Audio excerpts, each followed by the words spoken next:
En exclusiva, nuestra periodista Valentina Estupiñán entrevistó a Daniel Bolaños, conocido como Muelas o Diván Díaz, quien sería presunto cabecilla de las disidencias en el Caquetá y estaría involucrado en el homicidio del gobernador del Caquetá, Luis Francisco Cuéllar.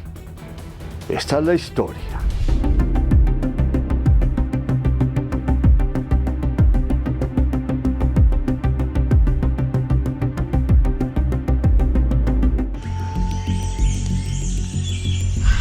En las profundas selvas del sur de Colombia, un nombre ha sido durante años sinónimo de guerra. Daniel Bolaños, un hombre que según las autoridades está relacionado con graves crímenes ocurridos en el Caquetá, entre ellos el asesinato del exgobernador Luis Francisco Cuéllar en el año 2009. Pero en la guerra casi nadie usa su verdadero nombre. Es conocido como alias Muelas o Diván Díaz. Hoy, frente a nuestras cámaras, habla por primera vez. Señalado de haber sido uno de los cabecillas del bloque Jorge Briceño, también conocido como el bloque oriental de las FARC, una de las estructuras más poderosas y temidas de esta guerrilla. Tenía solo 12 años cuando entró a formar parte de las filas de esta organización armada. Lo que comenzó como la historia de un menor en medio del conflicto, con los años terminó convirtiéndolo en uno de los hombres de confianza dentro de esa estructura. Lo que se conocía a diario pues era guerrilla de las FARC en ese entonces, y en medio pues de mi adolescencia fue que decidí conscientemente, a pesar de que era una edad muy corta, pues decidí irme para la guerrilla, para las FARC. Aún no recuerdo bien, pero creo que en una edad de 12, 13 años máximo. ¿Cómo era estar en la guerrilla a los 12 años? Pues para mí, hablo desde mi punto de vista, para mí pues era muy normal porque desde muy jovencito conocí fue la guerrilla, que andaba por ahí, que iban a la casa de mis padres, que se comportaban muy bien los guerrilleros con nosotros, con la población, con la comunidad. Con el tiempo, Muelas habría escalado posiciones hasta llegar a la comandancia en zonas del Caquetá. Su nombre también ha sido relacionado con otros mandos de la guerrilla, entre ellos uno de los más temidos, alias El Paisa, conocido por su papel en alguna de las operaciones más violentas de las FARC. Durante décadas en regiones donde la presencia del Estado era limitada, hombres como Muelas se movían entre campamentos clandestinos, operaciones armadas y el control de territorios en la selva. ¿Conocía a alias El Paisa? A alias El Paisa, sí, claro, lo conocí. Él era el jefe inmediato mío, o era el jefe de la unidad guerrillera donde yo estuve en las antiguas FARC. Ustedes lo señalan como cabecilla de disidencias de las FARC en el Caquetá.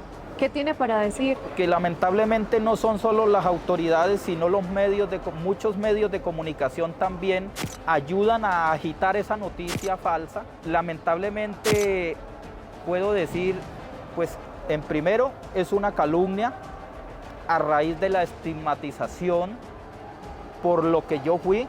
Yo soy firmante de paz, salí en un acuerdo, convencido de que el Estado colombiano cumplía la palabra y con el ánimo, porque eso lo tenemos en la mente los revolucionarios, de que la mejor salida a los problemas de la violencia, de la guerra y de los problemas en una sociedad es el diálogo.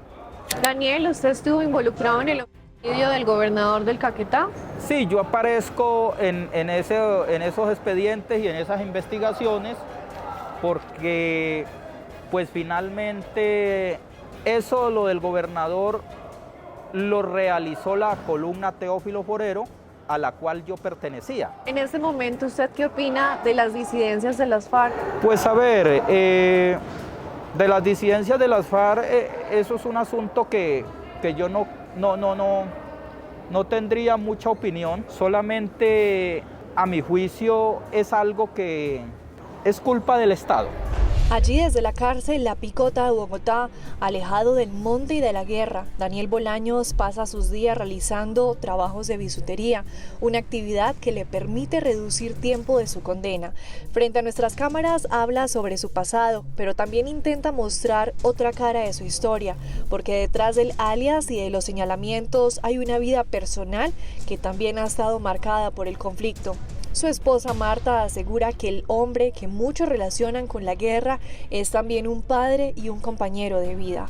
Para ella, Daniel no es solo el alias que aparece en los expedientes judiciales, es el hombre con el que conformó una familia. Yo pensé que no iba a pasar, yo dije, ¿cómo será yo vivir con él que nunca ha tenido una esposa civil, que nunca ha llegado a la vida civil? Pero no, Daniel ha sido un excelente esposo. Todos los momentos son sus cumpleaños, los cumpleaños míos, los de mi hijo, fechas especiales, los años nuevos, todo, porque él a mí me quiere mucho, digo yo, me consiente, pero él conmigo ha sido, me tiene en cuenta en todas las cosas, entonces eso hace que uno siempre sea alguien especial en la vida de uno. Las autoridades lo han señalado de participar en diferentes acciones armadas durante los años más intensos del conflicto en el sur del país.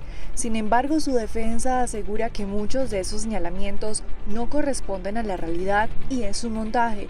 Su abogado Camilo Escudero sostiene que parte de la historia que se ha contado sobre Daniel debe ser revisada. A Daniel se le acusa por concierto para delinquir agravado, homicidio y tráfico de estupefacientes. Firmó acuerdo de paz y aún así espera una condena que según ellos no debería de pagar. Hicimos una gran defensa, cosa pues que realmente otros firmantes de pronto no pueden tener, pero es que el caso de Daniel es muy llamativo porque consideramos de que todo es un montaje y la magistrada en su sapiencia nos da a nosotros la razón manifiesta pues de que no se puede concluir que Daniel Bolaños hubiera cometido estos delitos después de la firma del acuerdo de paz. El Estado colombiano nunca ha cumplido lo que ha acordado, lo que ha pactado. Y tenemos muchos hechos que podemos resaltar así de carrerita, nomás el hecho cuando el proceso de paz y cuando el surgimiento de la Unión Patriótica. Lamentable. Entonces, donde todo el partido fue exterminado. Eso es un problema de Estado. Daniel Bolaños insiste en que muchas de las acusaciones son mentiras.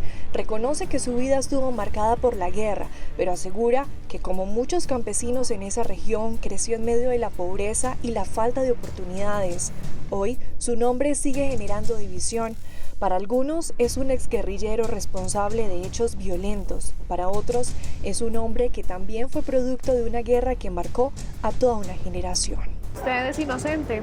Soy inocente de lo que me están acusando en este proceso que me tiene aquí preso o privado de mi libertad. Muy difícil estar lejos de la familia. No solo es un asunto de prisión, no solo para mí, sino para mi familia. O sea, tenemos las pruebas, tenemos los testimonios, tenemos los elementos materiales probatorios para demostrar de que es inocente, pero estamos en manos de la justicia colombiana. Y yo estoy convencido que en la apelación nos vamos en libertad, en el marco de que es una persona que fue parte de la guerrilla, es una persona pues de que fue comandante de milicias, lo que pasó con el gobernador, lo que pasó también en Puerto Rico con los concejales. Entonces también hay una estigmatización de por medio contra Daniel Bolaños. ¿Se arrepiente de algo? Yo arrepentirme, eso es un asunto que se ha tratado y se trata en la JEP. Siempre hemos dicho a las víctimas, perdón por todo lo que por el daño que se ha causado en cuanto a eso, pero pues arrepentirme como tal no, con todo respeto. En Colombia el conflicto armado ha dejado miles de historias como esta, relatos que se mueven entre las acusaciones judiciales, las versiones personales y el juicio de la historia. Y Daniel Bolaños, alias Muelas, es uno de esos nombres que sigue generando preguntas en medio de las cicatrices de la guerra. Descubre la historia de la mujer que amó a Carlos Castaño, uno de los hombres más temidos de Colombia, y sobrevivió a la cárcel más peligrosa del mundo. Entre rejas y balas. Ya disponible en testigodirectoeditorial.com y en todas las librerías a nivel nacional.